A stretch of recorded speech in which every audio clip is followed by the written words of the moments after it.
Quand ton cowork découvre ton vrai métier. Chapitre 1. Le faux objet. On croit encore parler d'un chatbot, d'une boîte de texte, d'un gadget un peu plus fluide que les précédents. Ce n'est déjà plus cela. Le vrai sujet, c'est le moment où un salarié ne travaille plus seul derrière son écran, mais avec une couche active de mémoire, de recherche, de synthèse et de coordination. Le 25 mars 2026, un manager arrive au bureau et veut simplement savoir où en est un sujet. Avant, il ouvrait 6 onglets, remontait un fil Teams, cherchait la bonne version, appelait quelqu'un, obtenait un « je regarde », puis un « je te réponds dès que possible », puis il attendait. Aujourd'hui, dans certaines équipes, il interroge son système et la réponse remonte en quelques secondes avec l'historique, les pièces, les points bloquants, les arbitrages déjà pris. Ce n'est pas de la magie, c'est une autre structure de travail. Concrètement, voilà ce qui s'est passé. Ce manager a installé Claude Cowork quelques semaines plus tôt. Anthropic, c'est la société fondée par d'anciens d'OpenAI qui développe les modèles Claude. Fin 2025, elle avait déjà lancé Claude Code, un agent autonome pour les développeurs, devenu en 6 mois un produit à plus d'1 milliard de dollars de revenus. En janvier 2026, Anthropic décide d'étendre le même principe au travail de bureau. C'est Claude Cowork. Un agent qui ne répond pas seulement à des questions, mais travaille sur vos fichiers, se branche sur vos outils et exécute des tâches en parallèle pendant que vous faites autre chose. Accessible à partir de 100 $ par mois sur les plans max. Et un détail qui en dit long sur l'époque, Claude Cowork a été construit en 10 jours, principalement par Claude Code lui-même. Le manager a donc commencé par pointer l'outil vers son dossier projet. Puis il a branché un connecteur Google Drive pour que Claude Cowork voit les fichiers partagés de l'équipe. Il a branché un connecteur Slack pour que Claude Cowork ait accès aux échanges du canal projet. Et puis, un vendredi, il a créé son premier skill, une instruction personnalisée qu'il a appelée Brief Projet.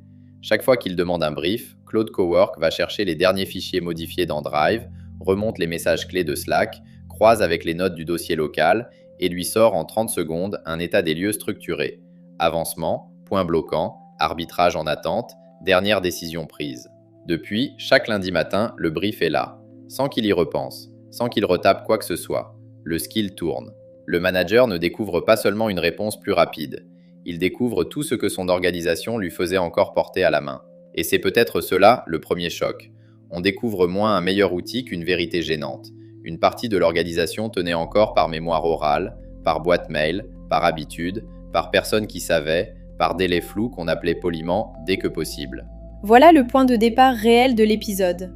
Et il faut le dire tout de suite, ceci n'est pas un tutoriel Claude Cowork. Il en existe déjà des dizaines. Le vrai public de cet épisode, c'est la majorité qui ne l'a pas encore installé, pas encore branché à ses dossiers, pas encore relié à ses outils, et qui ne voit pas encore pourquoi certains collègues commencent déjà à travailler autrement.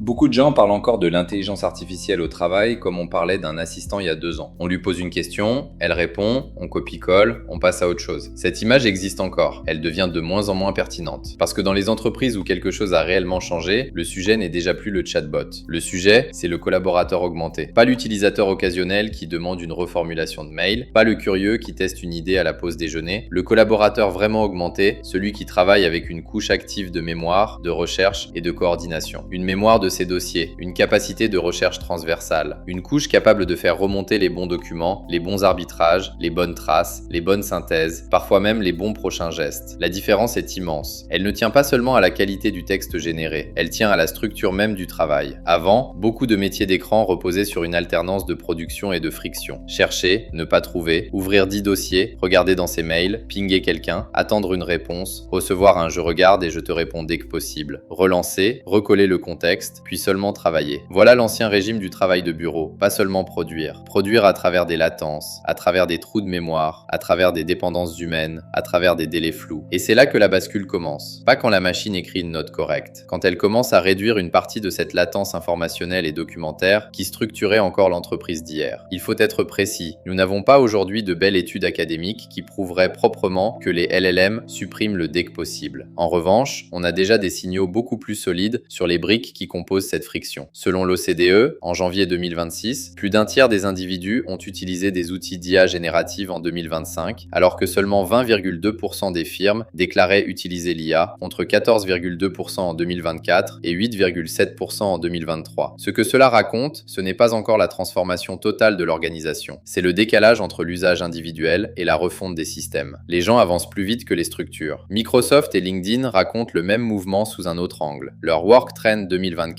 affirme que 75% des salariés de bureau utilisent l'IA au travail et que 78% des utilisateurs apportent leurs propres outils. Autrement dit, une partie de la transformation entre déjà par le bas, par les habitudes, par les petits systèmes personnels, par les workflows bricolés, par les routines augmentées. C'est pour cela qu'il faut changer d'objet. Ce qu'on regarde ici, ce n'est pas un logiciel. Ce n'est pas encore tout à fait une organisation. C'est l'apparition de petites unités hybrides, des humains entourés d'un système qui cherche, relie, reformule et retient à leur place. Le collaborateur augmenté n'est pas forcément plus intelligent. Il est souvent simplement moins isolé. Et dans beaucoup de métiers derrière un ordinateur, cela suffit déjà à creuser un fossé considérable. Le plus grand malentendu consiste alors à croire que la question est: l'IA remplace-t-elle les métiers? La bonne question est plus basse, plus froide, plus dangereuse. Que se passe-t-il quand une partie du travail n'est plus faite par un individu seul, mais par un individu plus son système? Chapitre 2. L'histoire recommence. Les grandes technologies n'abolissent pas toujours une profession d'un coup. Elles commencent souvent par rendre certaines compétences ordinaires beaucoup moins rares, puis obligent les métiers à remonter vers ce qu'elles ne savent pas encore prendre. Ce qu'on vient de voir avec Claude Cowork n'a rien d'un accident. Pour comprendre ce qui se passe, il faut sortir un instant des démonstrations de 2026 et revenir à un mécanisme plus ancien. En 2003, David Autor, Frank Levy et Richard Murnan publient un papier devenu canonique sur le contenu en compétences du changement technologique. Leur idée reste d'une puissance redoutable. L'informatique, explique-t-il, tend à se substituer aux tâches routinières, cognitives ou manuelles, et à compléter les tâches non routinières, analytiques et interpersonnelles. C'est probablement le meilleur cadre pour ne pas raconter n'importe quoi sur l'IA. L'histoire n'est pas celle d'une machine qui rase uniformément des métiers. L'histoire est celle d'une machine qui commence par attaquer les gestes assez répétables pour devenir bon marché, puis oblige une profession à se redéfinir autour de ce qui ne l'est pas. Le distributeur automatique raconte cela très bien. James Bessen a montré que les distributeurs automatiques de billets ont réduit le nombre de guichetiers par agence sans faire s'effondrer immédiatement l'emploi total des guichetiers. Pourquoi? Parce qu'en abaissant le coût d'une agence, ils ont permis aux banques d'en ouvrir davantage. Et parce que le rôle des guichetiers a glissé. Moins de transactions standards, plus de relations, plus de ventes, plus de conseils, plus de gestion de cas moins routiniers. Le distributeur automatique n'a pas supprimé immédiatement le guichetier. Il a retiré au métier sa couche la plus transactionnelle, puis il a déplacé la valeur. Le GPS raconte une autre phase du même phénomène. Il n'a pas supprimé la conduite. Il a dévalué la navigation ordinaire. Il a rendu moins rare une compétence autrefois importante, savoir se repérer seul, reconstruire un trajet, porter une carte mentale du terrain. Et les travaux sur la navigation assistée montrent précisément cette tension. On peut arriver à destination sans vraiment comprendre la carte. C'est une analogie presque parfaite avec l'IA au travail. On peut produire une note, une synthèse, une réponse, parfois même une recommandation, sans reconstruire entièrement le terrain du problème. Le résultat visible existe. La carte mentale, elle, s'amincit. Voilà pourquoi il faut être prudent avec les grands mots. L'IA ne remplace pas magiquement le savoir. Elle retire surtout de la rareté à certains gestes intermédiaires de production cognitive. Et c'est cela qui compte. Parce que la rareté d'un skill, c'est souvent ce qui soutient la valeur implicite d'un métier. Pendant longtemps, une partie du travail de bureau a été payée parce qu'elle exigeait de savoir chercher, retrouver, résumer, formater, préparer, recoller, comparer. Ces gestes n'étaient pas prestigieux, mais ils étaient nécessaires, parfois lents, souvent diffus, et donc encore valorisés dans l'économie réelle des organisations. Quand une technologie commence à les rendre moins rares, elle n'abolit pas nécessairement la profession entière. Elle lui retire une rente de structure. C'est plus subtil et beaucoup plus déstabilisant, parce qu'un métier peut survivre tout en perdant la rareté de certains de ses vieux appuis. C'est exactement là que commence le problème de 2026. Pas dans la disparition immédiate des professions derrière un écran, dans la chute de prix d'une partie de leurs gestes cognitifs. Et c'est exactement ce qu'on commence déjà à voir avec Claude Cowork. Chapitre 3. La destruction de latence. Pendant longtemps, le travail de bureau n'a pas seulement consisté à produire. Il a consisté à attendre, relancer, reconstituer, demander, puis promettre une réponse dès que possible. Le collaborateur augmenté change d'abord cela. Il réduit une partie du vide entre la question et la réponse. Il faut maintenant nommer la chose au plus près du réel. Ce que le collaborateur augmenté fait reculer en premier, ce n'est pas le métier entier, c'est une partie de la latence. Pas toute la latence. Il faut être honnête, une organisation continuera à connaître des délais politiques, des arbitrages, des validations, des conflits de priorité, des zones d'incertitude qu'aucun modèle ne supprime. Mais une autre latence, beaucoup plus banale, beaucoup plus quotidienne, commence déjà à être attaquée.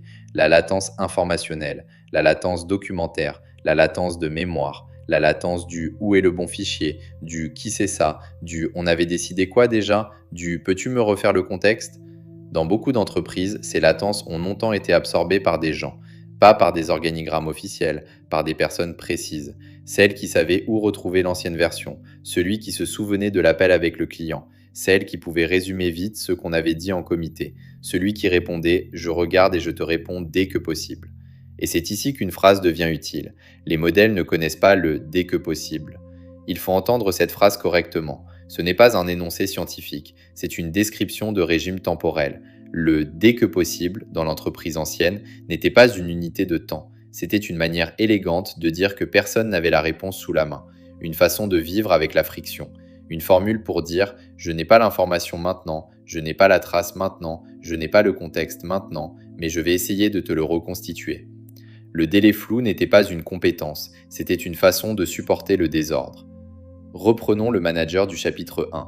Son skill brief projet ne fait rien de magique. Il fait exactement ce qu'un collègue humain aurait fait s'il avait été parfaitement organisé, parfaitement disponible et parfaitement au courant. Il va voir les derniers fichiers, il remonte les échanges récents, il croise avec les décisions passées et il met en forme. La différence, c'est qu'il le fait chaque lundi matin, en 30 secondes, sans qu'on ait besoin de demander à personne, sans délai flou, sans dépendance à la mémoire de celui qui était en réunion. Et c'est là qu'il faut comprendre ce qu'est un skill dans Claude Cowork. Ce n'est pas un prompt. Un prompt, on le retape, on le reformule, on l'oublie. Un skill, c'est une instruction créée une fois, stockée, réutilisable, une compétence permanente du système. Le manager n'a pas posé une question à un chatbot, il a enseigné un geste à Claude Cowork. Et ce geste tourne désormais sans effort cognitif. Voilà pourquoi la latence recule. Ce n'est pas parce que la machine répond plus vite à une question ponctuelle, c'est parce que la question elle-même n'a plus besoin d'être posée. Claude Cowork bien branché ne supprime pas toute l'attente, il rend surtout beaucoup plus visible celle qui n'avait aucune raison de survivre. Microsoft documente une partie du problème sans parler en ces termes. Le laboratoire WorkLab de Microsoft rappelle qu'un travailleur sous Microsoft 365 est interrompu en moyenne toutes les 2 minutes. Et ce n'est pas tout. 40% consultent déjà leur mail avant 6 heures du matin, tandis que les réunions après 20 heures ont augmenté de 16% sur un an. Ce sont des chiffres importants parce qu'ils montrent que l'entreprise moderne est déjà saturée de micro-frictions.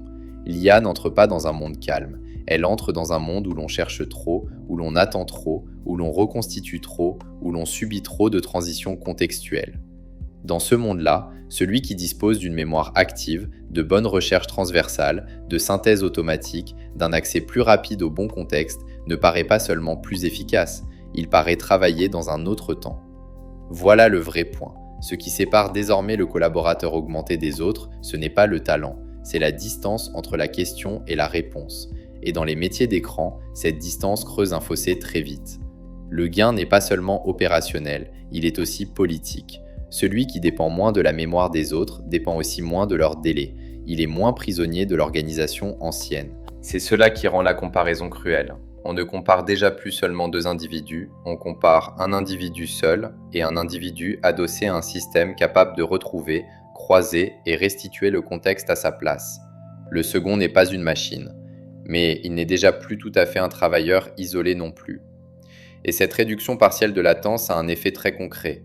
Elle commence à retirer de la valeur à tous les petits rôles implicites qui servaient autrefois à faire circuler, retrouver, reformuler, résumer, reconnecter. Non pas à les faire disparaître d'un coup, à les rendre moins indispensables. Ce que Claude Cowork rend insupportable, ce n'est pas seulement le travail lent, c'est la friction qui n'avait plus de raison de survivre. Et quand cette friction devient moins chère, une autre hiérarchie commence à bouger, celle des niveaux ordinaires de performance. Chapitre 4. La machine relève le plancher. Les études les plus solides ne racontent pas une machine qui transforme tout le monde en génie.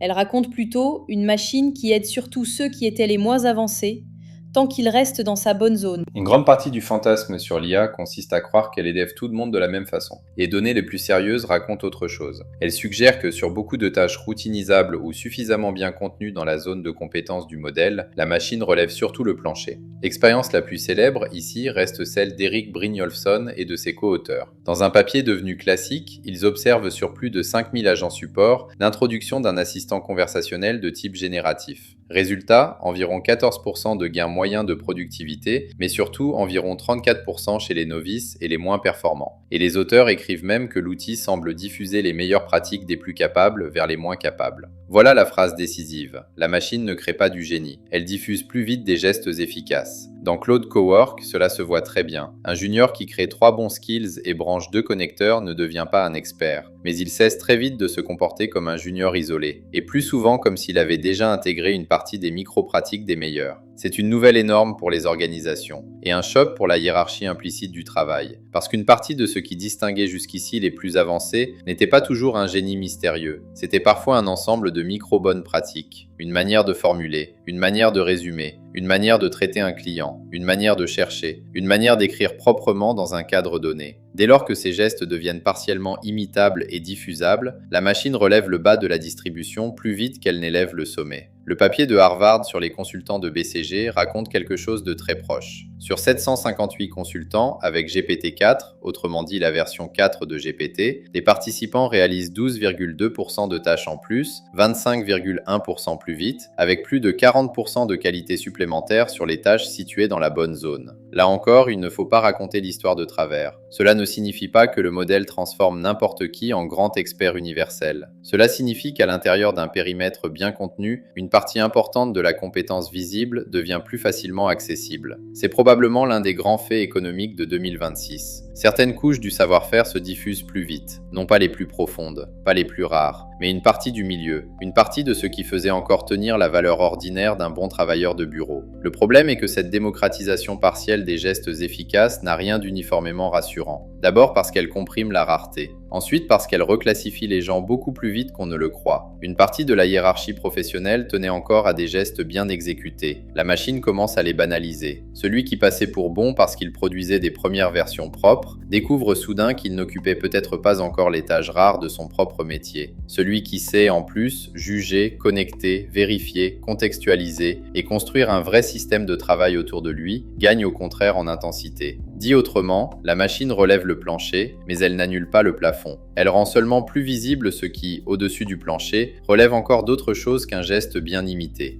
Chapitre 5.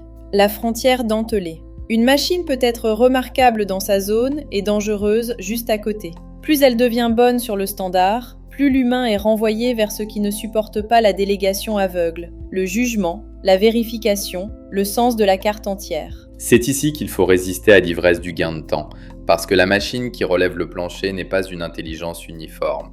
Elle n'avance pas sur un terrain lisse, elle excelle par plaques. Elle est très forte ici, puis fragile juste à côté. C'est ce que le papier de Harvard et BCG appelle la frontière d'Anclay. Sur les tâches à l'intérieur de cette frontière, les résultats sont impressionnants. Sur les tâches juste au-delà, ils deviennent parfois franchement mauvais. Dans l'étude, sur une tâche située hors de la zone de compétence du modèle, les utilisateurs de l'IA étaient 19 points de pourcentage moins susceptibles de produire la bonne solution. Cela devrait suffire à calmer une grande partie du discours sur les gains automatiques. Plus la machine paraît correcte, plus l'erreur devient chère. La machine peut vous rendre plus vite meilleur dans sa zone. Elle peut aussi vous rendre plus vite moins bon hors de sa zone, surtout si vous lui déléguez le jugement qu'elle ne possède pas. C'est comme le GPS. Avec Claude Cowork aussi, la frontière ne disparaît pas. Elle se déplace simplement plus près du geste quotidien. Comme le GPS, il aide à arriver, mais il peut aussi affaiblir la carte mentale si on le suit trop passivement. Vous suivez le chemin sans reconstruire le territoire. Avec l'IA, il se passe quelque chose de proche. On peut traverser un problème sans le cartographier entièrement. On peut produire une synthèse recevable, une réponse crédible, une note suffisamment propre, sans reconstruire complètement le terrain conceptuel du dossier. Le résultat existe. La compréhension profonde, elle, peut rester partielle. Voilà pourquoi la vraie compétence de 2026 n'est déjà plus seulement la capacité à obtenir une bonne sortie. C'est la capacité à savoir quand cette sortie est dans la zone de validité, quand elle commence à dériver et quand il faut reprendre la main. Cette reprise en main devient même plus importante à mesure que la machine progresse. Plus le standard devient facile, plus l'exception devient le lieu réel de la valeur. Plus la première version devient bonne, plus la seconde lecture devient stratégique. Plus la synthèse devient rapide, plus le contrôle de cohérence devient rare. Beaucoup de discours sur la productivité oublient cela. Ils imaginent un monde où la machine ferait plus du même travail. En réalité, elle modifie la topographie du travail. Elle aplatit certaines collines, elle en fait surgir d'autres, et elle rend surtout plus coûteuses les erreurs de jugement là où l'on se croyait à l'abri parce que la sortie avait l'air correcte. La grande différence entre un utilisateur occasionnel et un collaborateur réellement augmenté se joue ici. Le premier voit surtout la vitesse, le second sait aussi lire les zones de danger, il sait où déléguer, où vérifier, où bloquer, où reformuler, où recadrer le système. Autrement dit, la vraie montée en valeur ne va pas seulement à ceux qui savent produire plus vite avec l'IA, elle va à ceux qui savent gérer sa frontière. Chapitre 6. Le salarié devient un système. Claude Cowork n'est plus seulement un outil qui répond. Il devient, dans certains cas, une couche branchée sur les dossiers, les documents, les traces, les outils et les séquences de travail. Et cela change la nature même de la performance. C'est probablement ici que l'épisode change de dimension. Ce qu'il faut regarder, ce n'est plus seulement l'outil, c'est la structure nouvelle du poste de travail, une mémoire interrogeable, des comptes rendus déjà disponibles, des fichiers reliés, des recherches transversales, des résumés de contexte, des automatisations d'entrée et de sortie. Et c'est là que la valeur monte vers les connecteurs. Au sens précis, ceux qui savent brancher Drive, Slack, Asana, les bonnes données, les bonnes personnes, les bons workflows, le bon contexte. Les recherches de Microsoft et LinkedIn ne nomment pas exactement cette figure, mais elles en donnent déjà des indices. Leurs utilisateurs les plus avancés ne se contentent pas d'utiliser l'IA sur une tâche. Ils sont davantage enclins à repenser les workflows, à réorganiser le travail autour de l'outil, à faire tenir ensemble l'usage individuel et le système collectif. Autrement dit, le bon collaborateur augmenté n'est plus seulement un producteur, il devient le point où le travail se branche. Et ce point devient encore plus clair si l'on redescend sur des métiers concrets. Chez le commercial, cela retire du poids à la préparation, aux relances, à la personnalisation de surface, au back-office de prospection. Et ça se voit dans les gestes. Le commercial qui branche Slack et Google Drive sur Claude Cowork, puis crée un skill « Prépare rendez-vous », obtient un brief client que personne ne produisait aussi vite. Historique des échanges, dernière proposition envoyée, objection remontée par le support, tout y est. Il n'a rien cherché. Le skill est allé chercher pour lui. Chez le manager, même mécanisme, autre terrain. Le connecteur Asana ou Trello donne à Claude Cowork la vue projet. Calendar lui donne le tempo. Le skill Brief Hebdo croise tout ça avec les fichiers Drive et les derniers messages Slack du canal. Le lundi matin, le manager ouvre Claude Cowork et le brief est déjà là. La réunion de cadrage où chacun essayait de reconstituer le contexte à haute voix devient une réunion de décision, parce que le contexte, lui, est déjà reconstitué. Chez le consultant, cela retire du poids à la synthèse intermédiaire, au premier cadrage, au premier draft de recommandation. Son skill Première Reco scanne les documents du client dans Drive, croise avec des précédents similaires et sort un cadrage structuré en 5 minutes. Il n'ouvre pas une page blanche. Il entre directement dans un premier cadrage exploitable. Dans les 3 cas, la valeur ne disparaît pas. Elle remonte. Et là, le sujet rejoint une infrastructure plus récente encore, le modèle contexte protocole, le protocole de contexte des modèles. Avec ce protocole, l'IA cesse d'être seulement une boîte de texte, elle commence à se brancher proprement sur les fichiers, les outils, les bases, les workflows. À partir de ce moment-là, la rareté remonte du livrable vers l'architecture. Claude Cowork n'est plus seulement consulté, il commence à être relié. Et c'est ici que les connecteurs changent de nature. Un skill branché sur un seul dossier local, c'est utile. Un skill branché sur Drive, Slack et Asana en même temps, c'est autre chose. C'est un geste qui traverse les silos. Chaque connecteur ajouté n'est pas un outil de plus, c'est une couche de contexte supplémentaire que le système peut croiser avec les autres. Et pour les équipes les plus avancées, il y a les plugins. Un plugin, c'est un cran au-dessus du skill. Un skill vous apprend un geste, un plugin vous installe une manière de travailler. Plusieurs skills, plusieurs connecteurs,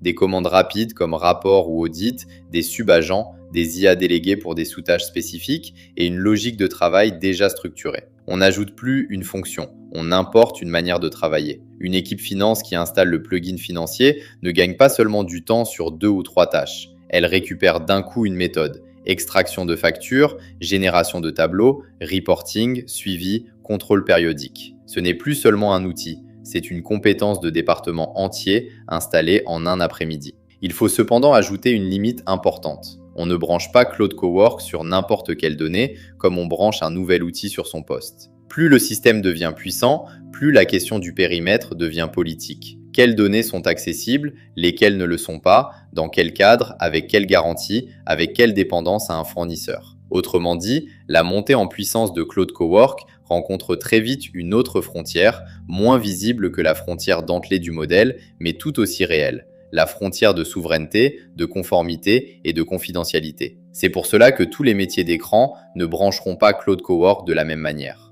Et c'est aussi pour cela que son terrain naturel commence d'abord là où l'on peut ouvrir assez de contexte pour gagner en continuité, sans exposer des données qu'on n'a tout simplement pas le droit de brancher. La conséquence est immense. La rareté quitte non seulement le premier jet, mais aussi une partie du simple prompting. Elle se concentre désormais sur l'architecture du contexte. Ceux qui savent quels connecteurs brancher, quels skills créer, comment les relier, comment les sécuriser, comment les orchestrer pour que le système tienne ensemble. Dit autrement, la machine rend bon marché l'exécution. La rareté remonte vers la connexion. C'est probablement la raison pour laquelle certaines personnes, dans certaines entreprises, paraissent déjà travailler dans un autre monde. Ce n'est pas seulement qu'elles utilisent mieux un modèle, c'est qu'elles ont déjà commencé à transformer leur poste en micro-organisations individuelles. Elles ne travaillent plus seules, elles travaillent avec un système. Le vrai grand écart de 2026 est là, pas seulement entre ceux qui utilisent l'IA et ceux qui ne l'utilisent pas, entre les humains seuls et les humains entourés d'une mémoire, d'outils reliés et d'une capacité de coordination que l'ancien régime ne leur offrait pas. Et quand la comparaison commence à se faire entre ces deux types d'unités de travail, l'ancien régime du bureau devient soudain beaucoup plus fragile qu'il n'en avait l'air. Chapitre 7. La France entre pénurie et compression. La carte des métiers en tension ne recouvre pas celle des skills que l'IA commence à déprécier. C'est peut-être là que se joue l'un des grands paradoxes français. Pénurie de présence d'un côté, compression cognitive de l'autre. C'est ici qu'il faut revenir au terrain français parce que c'est là que beaucoup d'analyses deviennent paresseuses et c'est là aussi qu'il faut éviter un faux confort. Ce n'est pas parce que Claude Cowork commence par transformer les métiers d'écran qu'il faudrait regarder ailleurs quand on parle du travail en France. Au contraire, c'est précisément là que la structure sociale française est la plus épaisse. On croit parfois que l'IA va frapper là où l'économie manque déjà de bras. Ce n'est pas si simple. La France de 2026 manque d'abord de métiers de présence. Les métiers en tension, officiellement reconnus en 2025, relèvent massivement du bâtiment, de l'aide à domicile, de l'hôtellerie-restauration, de la cuisine, du ménage, de certaines fonctions de terrain. C'est un point capital, parce qu'il empêche de raconter l'histoire trop facilement. Les métiers les plus officiellement pénuriques ne sont pas ceux que l'IA attaque d'abord.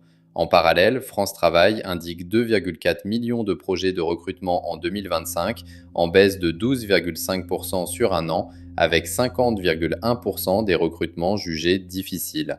Là encore, la tension se concentre beaucoup dans des métiers de présence, de terrain, de services directs, de soins ou de gestes techniques. Et c'est précisément pour cela qu'il faut penser autrement la zone de compression. Elle est ailleurs, dans le tertiaire cognitif, dans les couches de bureau, de support, d'intermédiation, de coordination, de relations clients, de préparation, de documentation. C'est là que l'INSEE devient décisif. Selon l'INSEE, en 2024, les cadres et les professions intermédiaires représentent à eux deux presque un emploi sur deux. Et depuis le début des années 1980, leur poids a fortement augmenté. Voilà le terrain réel du sujet. Le cœur de la structure sociale française s'est déplacé vers un tertiaire qualifié, vers des couches administratives, commerciales, analytiques, relationnelles et de coordination beaucoup plus épaisses qu'autrefois. Et c'est précisément dans ces couches que les routines cognitives compressibles sont les plus nombreuses. Cela ne veut pas dire que près d'un emploi sur deux serait remplaçable. Ce serait une absurdité. Cela veut dire autre chose, de beaucoup plus utile. Le terrain exposé est immense. Les gens susceptibles de voir une partie de leurs skills se déprécier ne sont pas une poignée de geeks dans des startups. Ce sont des salariés situés au cœur même du tertiaire français, employés administratifs, professions intermédiaires administratives et commerciales, cadres des services, fonctions support, relations clients, conseils, intermédiation. Et c'est ici qu'apparaît le paradoxe central. La France manque de bras là où il faut de la présence. Elle commence à rendre moins rare une partie de ses skills là où il faut du traitement cognitif. La pénurie et la compression ne tombent pas au même endroit. C'est une distinction extrêmement importante parce qu'elle empêche deux erreurs symétriques. La première serait de croire que l'IA va d'abord résoudre nos pénuries de main-d'œuvre les plus visibles. Non, elle touche d'abord moins les métiers de présence que les couches cognitives du tertiaire. La seconde erreur serait de croire qu'il n'y a pas de problème puisque les métiers en tension sont ailleurs. C'est faux. Cela signifie simplement que le problème qui monte n'est pas celui d'une absence de candidats, c'est celui d'une dépréciation lente de certains skills de bureau. Le choc, ici, ne ressemblera donc pas forcément à des suppressions spectaculaires d'un coup. Il ressemblera plutôt à une série de pressions plus discrètes. Moins de juniors de support, moins de petites mains de préparation, moins de couches de reformulation, moins de médiation documentaire, moins de nécessité à recruter quelqu'un uniquement pour tenir ensemble des tâches que quelques bons systèmes rendent de plus en plus fluides. C'est pour cela que la bonne image n'est pas le licenciement de masse, c'est l'amincissement de la pyramide. Le collaborateur augmenté ne remplace pas magiquement plusieurs personnes, mais il rend moins nécessaire beaucoup de médiation autour de lui, et à l'échelle d'un service, cela finit par compter énormément. La France manque de bras dans le soin, la cuisine, le bâtiment. Elle commence à déprécier une partie de ses cerveaux de support. Voilà le paradoxe. La pénurie d'un côté, la compression de l'autre. Et cette compression ne prendra pas toujours la forme spectaculaire d'un plan social. Parfois, elle ressemblera à quelque chose de beaucoup plus banal, un service qui ne remplace pas deux profils de support partis ailleurs parce que quelques bons systèmes ont absorbé une partie de la préparation et du suivi. À l'échelle de 3 ans, toute la pyramide s'affine. Et c'est précisément dans cette zone de compression que des outils comme Claude Cowork trouvent leur premier terrain naturel. Les couches de préparation, de synthèse, de coordination et de suivi qui faisaient encore tenir le tertiaire à la main. Chapitre 8. Le verdict. Le grand clivage des mois qui viennent ne passera peut-être pas entre ceux qui utilisent un peu l'IA et ceux qui n'y touchent jamais. Il passera entre la minorité qui a reconstruit sa journée autour d'un système et la majorité qui travaille encore à l'ancien régime. Alors que reste-t-il si l'on met tout ensemble ? D'abord, une vérité simple. Le sujet de 2026 n'est déjà plus la fenêtre de chat. Le sujet, c'est l'apparition de salariés réellement augmentés. Des gens qui ne travaillent plus seuls derrière leur écran, mais avec une couche active de mémoire, de recherche, de synthèse et parfois d'orchestration. Ensuite, une deuxième vérité, plus dure. L'IA ne détruit pas d'abord des métiers. Elle détruit la rareté de certains skills. Elle rend bon marché la première version, la synthèse standard, la recherche préparatoire, la reformulation correcte, le compte-rendu propre, une partie du back-office cognitif. Et ce faisant, elle revalorise autre chose, le jugement, la vérification, la contextualisation, la capacité à détecter que le modèle est hors de sa zone, la capacité à relier outils, contexte, données, personnes et workflow. Autrement dit, elle déplace la valeur du livrable vers l'orchestration et de l'exécution vers la responsabilité. C'est là que les 12 à 18 mois qui viennent deviennent intéressants, parce que le vrai clivage ne passera probablement pas entre les experts de Claude Cowork et les autres. Il passera entre la minorité qui a réellement reconstruit sa journée autour d'un système et la majorité qui travaille encore seule à l'ancien régime. L'ancien régime du travail de bureau, c'est quoi ? Une mémoire dispersée, des fichiers éparpillés, des synthèses faites à la main, des relances, des « je regarde », des « je te réponds dès que possible », des transitions contextuelles permanentes, une préparation invisible parce qu'elle est diffuse, une compétence qui consiste encore à porter humainement toutes les frictions d'un système mal relié. Le nouveau régime n'est pas magique. Il ne supprime ni la politique, ni les conflits, ni les arbitrages, ni l'erreur. Mais il réduit une partie du vide entre la question et la réponse. Il réduit une partie de la latence informationnelle. Il donne de la continuité à des tâches autrefois fragmentées. Et cela suffit déjà à créer, pour une minorité, un régime professionnel différent. Les autres ne paraîtront pas forcément moins brillants. Ils paraîtront plus lents, plus coûteux, plus dépendants, plus exposés à des routines dont le prix aura déjà commencé à tomber. Le collaborateur augmenté n'est pas 10 fois meilleur qu'un autre humain. Il travaille simplement avec plus de mémoire, plus de contexte, moins de friction, moins de délais morts, et parfois une meilleure orchestration de ses propres outils. Dans les métiers d'écran, cela suffit déjà à produire un écart immense. Et c'est peut-être cela, au fond, que découvre quelqu'un quand il commence vraiment à travailler avec Claude Cowork. Pas seulement une manière plus rapide d'écrire. Il découvre ce que son métier était vraiment. Il découvre quelle partie de sa valeur tenait à un vrai jugement, et quelle partie tenait encore à des frictions que la machine commence à retirer. Et cette découverte ne se fait pas d'un coup, elle se fait par paliers. Le premier jour, on pointe Claude Cowork vers un dossier. Il trie, il renomme, il organise. Ou bien il range enfin un dossier téléchargement devenu illisible, convertit des documents, recompresse des PDF, remet de l'ordre dans des fichiers qu'on repoussait depuis des semaines. C'est agréable, c'est rapide. On se dit, pas mal, j'ai un bon assistant. La première semaine, on crée son premier skill, puis souvent un deuxième, puis un troisième, un brief projet, une prépa rendez-vous, un tri de factures, une instruction qu'on n'écrit qu'une fois et qui tourne désormais sans effort. On passe de « je demande un truc » à « mon système sait faire ce truc ». On n'a plus seulement un assistant, on a une compétence en plus. Le premier mois, on branche les connecteurs, Drive, Slack, peut-être Asana. Et là, quelque chose change pour de bon. Le skill ne travaille plus seulement sur les fichiers locaux. Il croise les sources. Il voit les conversations et les documents en même temps. Chaque connecteur ajouté n'ajoute pas seulement un outil. Il augmente la portée des skills déjà créés. Le brief n'est plus un résumé de dossier. C'est une reconstruction du contexte, croisée entre 3 sources, disponible avant même d'avoir ouvert son premier mail. On n'a plus seulement une compétence, on a un système. Et au bout de 3 mois, on ne pense plus de la même façon. On ne se demande plus comment faire cette tâche, on se demande quel skill me manque. On ne se demande plus où est l'information, on se demande quel connecteur je n'ai pas encore branché. Puis une autre bascule arrive, une partie du suivi commence à tourner en fond sans nous. Des relances, des contrôles, des synthèses périodiques. On ne travaille plus seulement autrement, le métier lui-même change d'objet. Et la question qui reste, la seule question vraiment importante, c'est qu'est-ce que moi, humain, je fais de ce temps et de cette clarté que le système vient de libérer ? Ce qui va disparaître en premier n'est pas forcément le métier. C'est l'illusion qu'une partie de ce métier valait encore ce qu'elle coûtait. Si l'on devait tenir tout l'épisode en une seule idée, ce serait peut-être celle-ci. L'IA ne remplace pas d'abord l'humain, elle remplace d'abord l'humain seul. Et à partir de là, tout le reste recommence.